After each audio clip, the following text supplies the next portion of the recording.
Ma sœur a posé des pièges à souris dans les chaussures de ma fille de 8 ans, puis a filmé avec son téléphone pendant que mon enfant pleurait. Ma mère a balayé l'incident d'un revers de main, ce n'est rien. Ce fut la goutte d'eau qui fit déborder le vase. Je ne leur ai pas pardonné, même lorsqu'elles sont revenues en rampant, me suppliant. Mon réveil a sonné 2 fois et s'est tu. Je me suis levée immédiatement, non pas parce que je me sentais bien, mais parce que les matins chez nous n'attendaient personne. Dans le couloir, ma fille de 8 ans, Sophie, se tenait déjà avec son sac à dos, mince, concentrée, le genre d'enfant qui déteste être en retard. « Maman, où sont mes baskets ?» Près de la porte, ai-je dit, en nouant mon écharpe et en l'aidant à enfiler sa veste. Le porte-manteau a claqué dans notre couloir étroit. 3 femmes, un petit appartement en banlieue de Lyon. Moi, ma mère, Gisèle, et ma jeune sœur, Caroline, celle qui avait toujours un direct.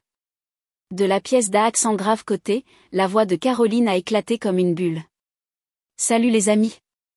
La meilleure farce matinale pour les familles. Regardez ça. Je me suis figée. Chez nous, une farce signifiait toujours une chose. Quelqu'un allait pleurer. Habituellement moi ou ma fille. Je les ai trouvés. Sophie s'est penchée près du banc, a sorti ses baskets et a glissé son pied dans la gauche. Clic, le monde s'est réduit à ce son. Elle a poussé un cri aigu et faible et a retiré son pied. Un vrai piège à souris en métal s'était refermé sur la semelle intérieure. La basket droite en avait un aussi. Il a claqué quand elle l'a touché. Des rires ont éclaté de l'entrée. Caroline se tenait là avec son téléphone levé, enregistrant. Vous avez vu ça? Elle a sauté. C'est une farce. Liqué. Je me suis précipitée, et arraché le piège, et vérifié l'orteil de ma fille.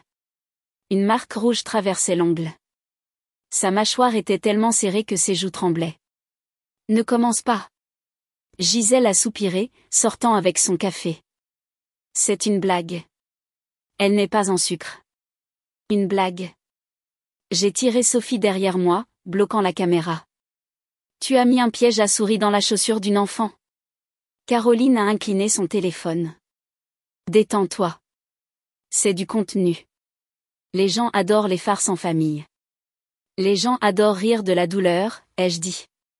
Ça ne veut pas dire que c'est acceptable. Quelqu'un ici a besoin de se calmer, a-t-elle chanté. Je nous rends viraux. Gisèle a reniflé. Au moins ta sœur vous fait vivre. Un boulot de serveuse et une enfant.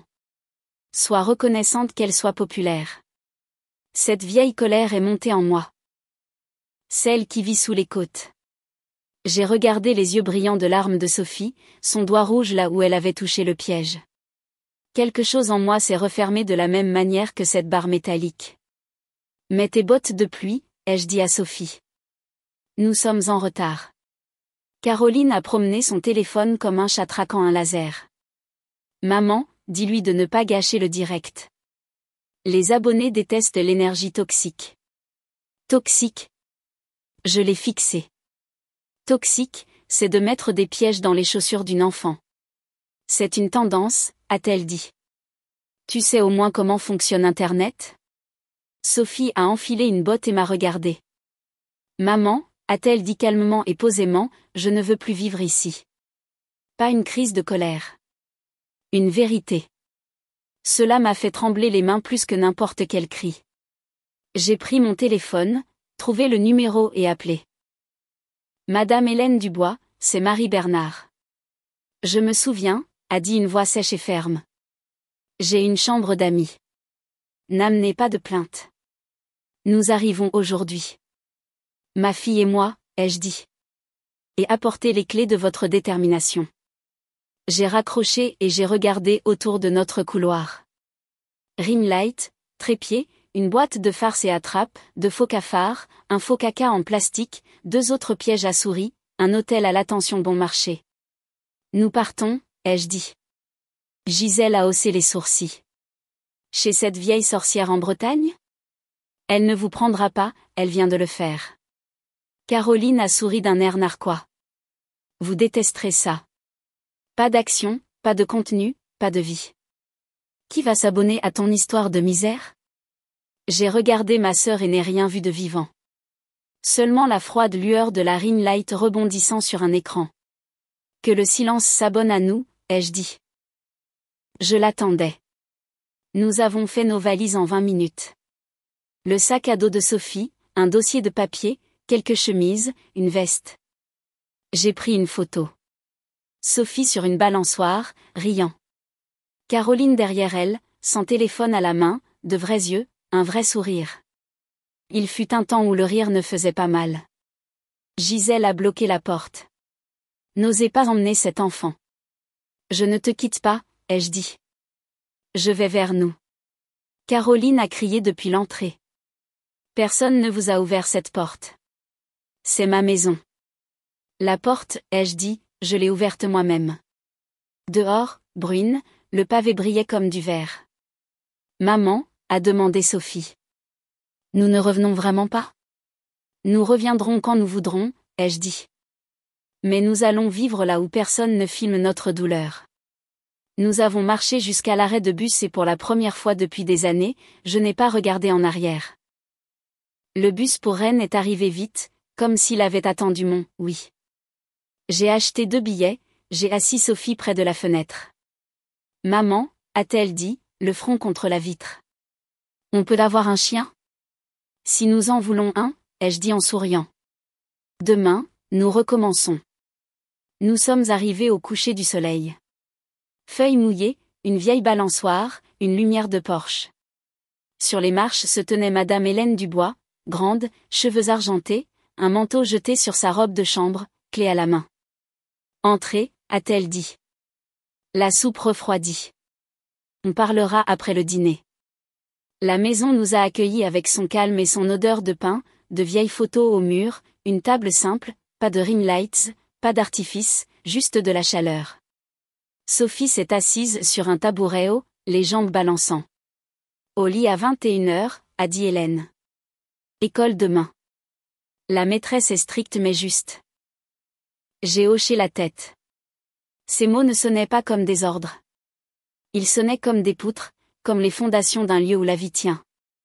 Le lendemain matin, Hélène a accompagné Sophie à l'école primaire locale et a cartographié mon nouveau monde avec moi. Épicerie, clinique, bus, bureau de poste. Au coin de la rue, un petit café. Panneau sur la porte, aide recherchée. Vous y allez? A demandé Hélène. J'y vais, ai-je dit, et j'ai respiré le café fraîchement moulu. La propriétaire, Catherine, m'a examiné avec des yeux vifs et gentils. Un peu d'expérience? Vous savez sourire? Je peux. Alors vous apprendrez le reste. Les heures sont serrées. Les pourboires sont honnêtes. D'accord. D'accord. À midi, j'essuyais les tables et mélangeais les commandes. Sans mousse, n'est pas la même chose que sans lait. M'excusant, réessayais, et n'abandonnais pas. À la fermeture, mes jambes fourmillaient et ma poche contenait 25 € en espèces et un bon pour le déjeuner. Pour la première fois depuis longtemps, je me sentais fatiguée sans honte. À la maison, Hélène a fait faire les devoirs. Là, a-t-elle dit, douce mais ferme. Chasser les erreurs avant qu'elles ne s'installent. J'ai posé une petite tarte sur la table, achetée avec ma monnaie. Dessert après la grammaire, a dit Hélène. Sophie a vu l'adoucissement dans son regard. Elle a souri. Ce soir était une exception. Notre rythme nous a trouvés. Des journées au café, apprenant la différence entre sucré mais sans sirop et pas sucré mais vanille. S'excusant d'une manière que les gens croient. Souriant quand j'avais envie de craquer. Les soirées à la maison, dîner, devoirs, la machine à laver qui ronronne, des post-it sur le frigo, les nuits, la liste du lendemain. Les matins, grande inspiration, 3 pas vers la porte. Allez-y. Une semaine plus tard, j'ai pris un deuxième emploi en bas avec Madame Lenoir, la voisine aux yeux vifs et aux genoux faibles.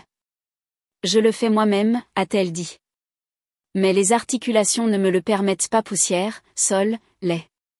Le chat se plaindra. C'est lui qui dirige cet endroit. J'ai nettoyé, fait de la soupe, changé les draps.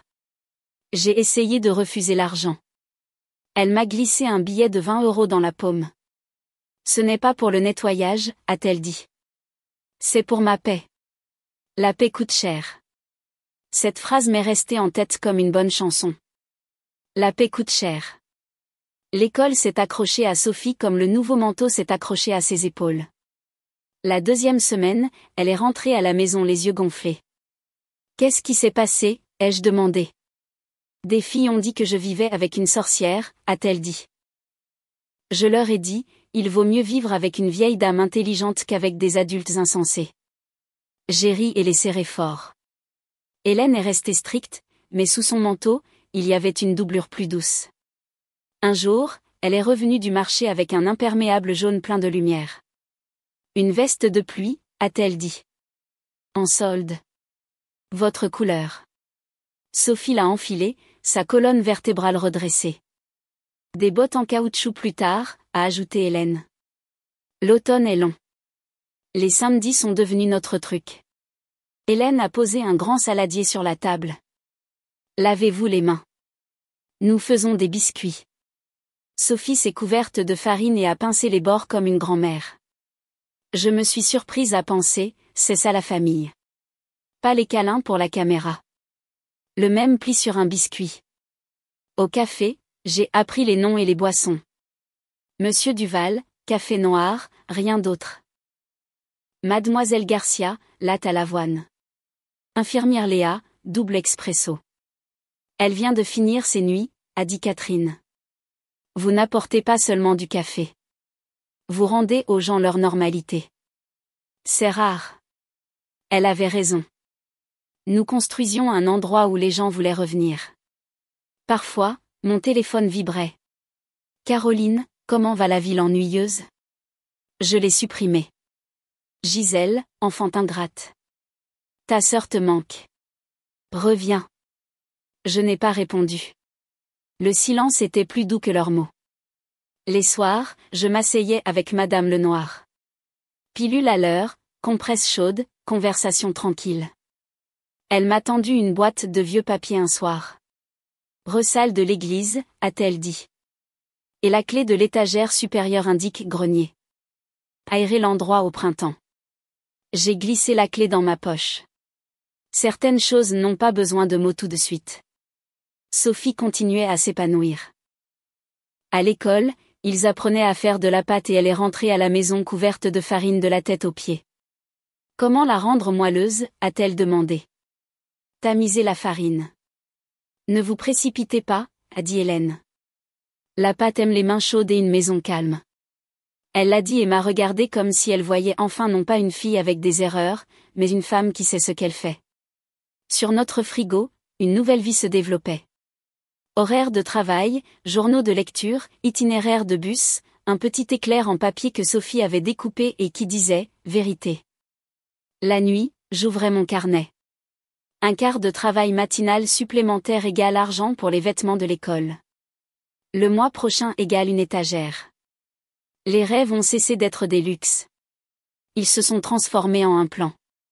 Hélène a commencé à apporter des choses importantes. Un paquet de cahiers, un ensemble de marqueurs, un autre crochet pour le couloir.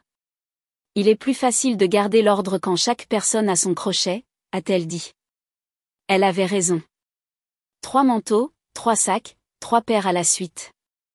Les matins sont devenus plus doux. Catherine m'a donné plus de choses à faire.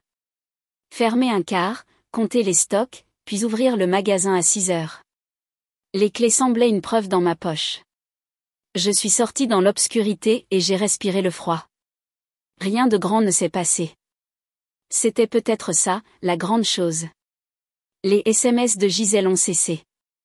Les farces de Caroline continuaient d'apparaître dans mon fil d'actualité. Quelqu'un qui pleure. Beaucoup de likes. J'ai défilé. Les vies bruyantes des autres n'avaient pas à être les miennes. Sophie avait de vieilles peurs, bien sûr. Et Sylvienne? Et dormait avec une veilleuse. Hélène n'a pas commenté. Elle a juste placé une petite lampe à sel sur la table de nuit.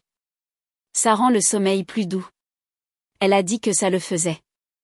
En hiver, nos journées se sont mises en place. Je pouvais entendre pas d'oignon, contre, un peu d'oignon, lait d'amande, contre, lait de vache, sans manquer un battement. Dans sa veste jaune, Sophie ressemblait à un surligneur dans la cour grise, facile à repérer depuis la fenêtre. Hélène a cessé de dire « au lit à 21h ». À 21h, la maison fermait simplement le livre. À la fin du semestre, Sophie a ramené une carte « élève du mois ». Attention et honnêteté. Au dos, la maîtresse avait écrit « Merci de toujours dire la vérité et de protéger les autres ». Je l'ai collé sur le frigo avec un aimant en forme de chien. Une avance, je gagne. Pour un futur chien. Les seules notifications sur mon téléphone venaient maintenant de l'application de l'école et d'un rappel pour visiter Madame Lenoir. Une boîte de messages directs vide ne ressemblait plus à un trou. Cela ressemblait à une fenêtre que l'on pouvait ouvrir pour prendre l'air. Biscuit du samedi, discours d'encouragement du dimanche pour ma semaine. Tu peux le faire. Et puis je l'ai fait. Hélène a servi de la soupe et versé du thé. Eh bien, a-t-elle dit, sèche comme jamais, mais plus chaleureuse d'une certaine manière. Nous vivons. Nous vivons. J'ai souri. Pas pour les likes, pour nous. Sophie s'est habituée à la nouvelle école. Elle s'est fait une amie proche, Léa, la fille qui pliait des avions en papier et connaissait le plan du bus mieux que les adultes. Toutes les deux ont étalé le vieil atlas routier d'Hélène sur le sol et ont tracé des itinéraires, se sont disputées sur les correspondances. J'ai écouté depuis l'embrasure de la cuisine et j'ai souri. Elles planifiaient leur avenir comme des pros. Ma fatigue a changé. Non plus le genre terne qui vient d'être épuisé. Le genre aigu, honnête que l'on gagne après un bon quart de travail. Mon dos me faisait mal. Mes mains piquaient à cause du produit de nettoyage. Personne ne riait quand quelque chose faisait mal. Cela signifiait plus que de la médecine. Nous avons même eu une vraie neige épaisse pour notre région. Sophie a couru dans la cour dans sa veste jaune, facile à repérer, comme un marqueur lumineux sur du papier blanc. Elle est entrée les joues rouges et a demandé à Hélène, en classe, nous avons fait de la pâte. Comment la rendre moelleuse ? Tamise la farine. Ne te précipite pas, a dit Hélène. Et souviens-toi, la pâte aime les mains chaudes et une maison calme. Ce regard qu'elle m'a donné, comme si elle croyait enfin que j'étais la femme que je m'étais battue pour être, mais restée aux côtes. Au printemps, le soleil est revenu tôt. Nous avons repeint les murs éraflés. Hélène a grommelé et a aidé. De toute façon, la peinture s'est écaillée, a-t-elle dit, cachant un sourire dans sa tasse. Sophie a eu 11 ans. 5e année. De bonnes notes, de petits débats avec les enseignants, polis et sincères. J'ai réalisé que je n'avais plus peur de mon réveil.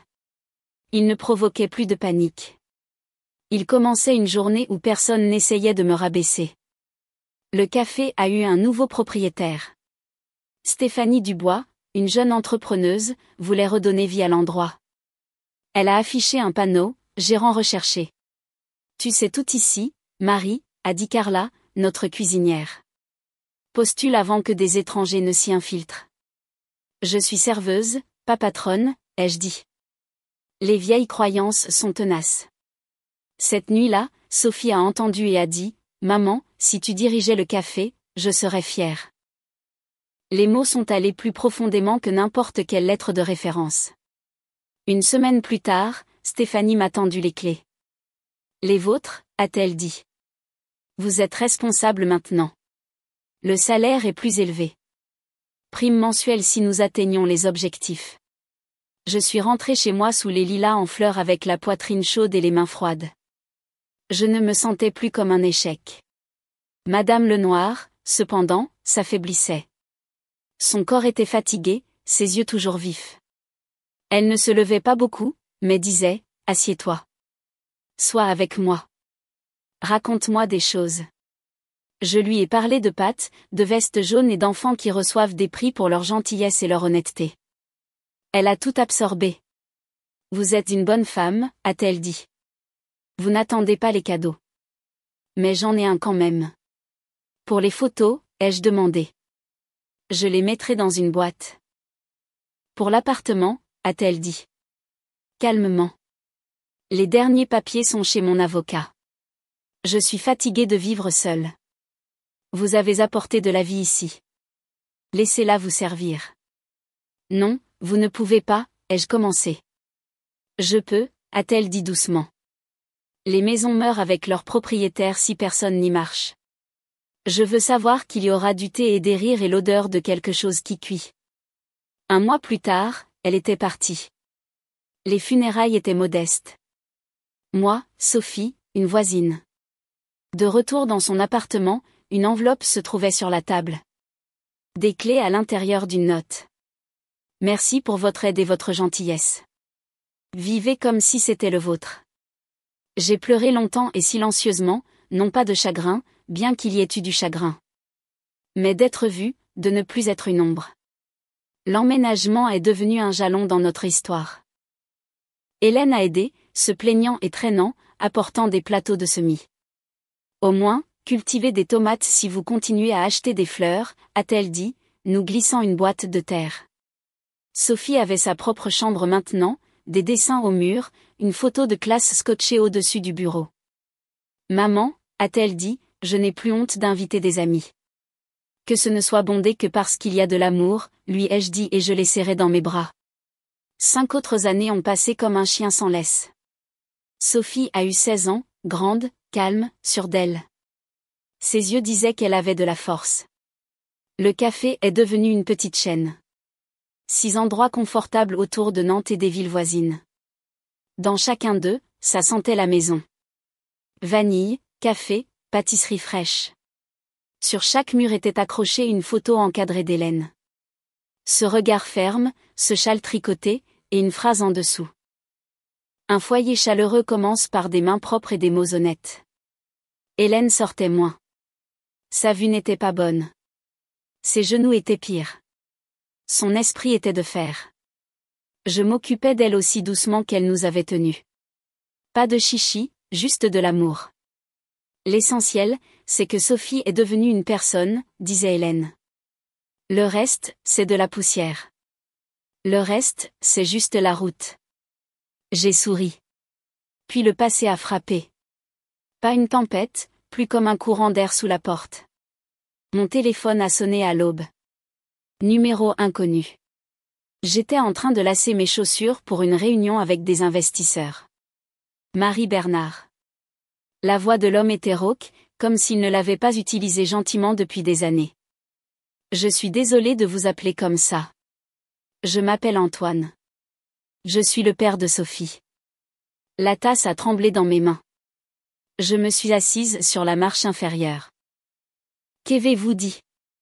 J'étais en prison, a-t-il dit. Pas pour ce que j'ai fait, mais pour ce que je n'ai pas fait. Je me suis tue quand j'aurais dû parler. J'ai écrit des lettres.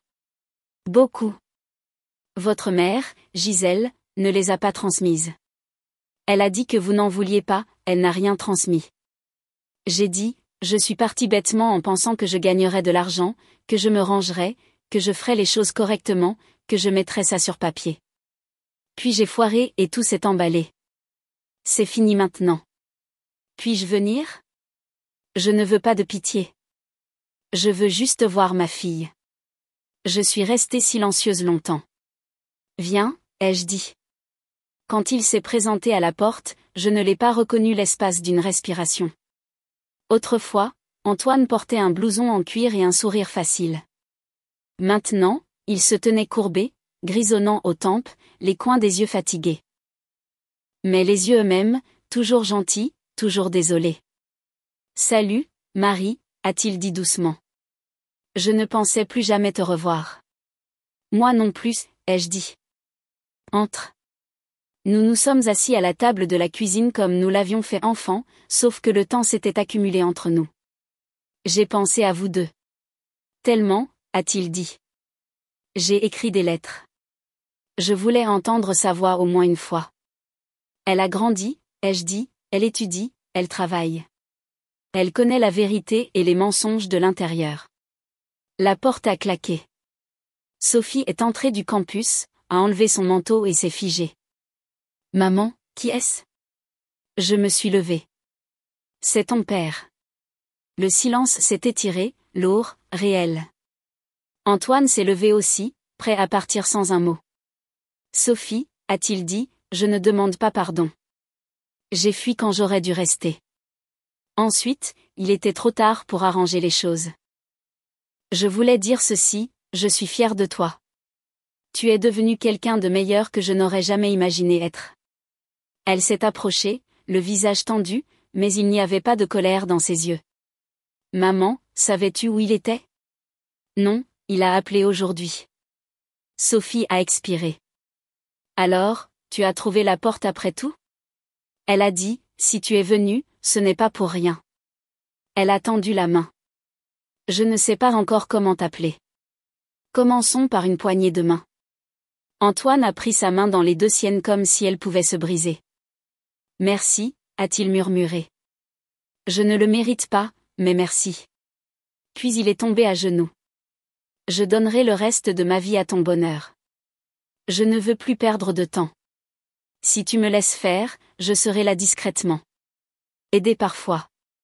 Voir, tu sais, que tu vas bien. Je me suis tenue à la fenêtre, puis je me suis approchée, j'ai touché son épaule. Lève-toi, ai-je dit. Si tu veux aider, mets une étagère sous la photo d'Hélène. Elle dirait, assez de chichi. Mais la bouilloire a chauffé. Il a ri une fois, brièvement, comme s'il apprenait à vivre à nouveau. Et juste comme ça, un nouveau chapitre a commencé. La partie de la vie où l'on ne sait pas toujours ce que l'on va trouver ou perdre. Mais on sait ceci, dans cette maison, personne ne rit quand ça fait mal. Quelque temps avant l'appel d'Antoine, un autre fantôme était apparu. Le genre avec du mascara et un sourire hésitant. Un matin, mon téléphone s'est allumé avec un nom que je n'avais pas vu depuis des années.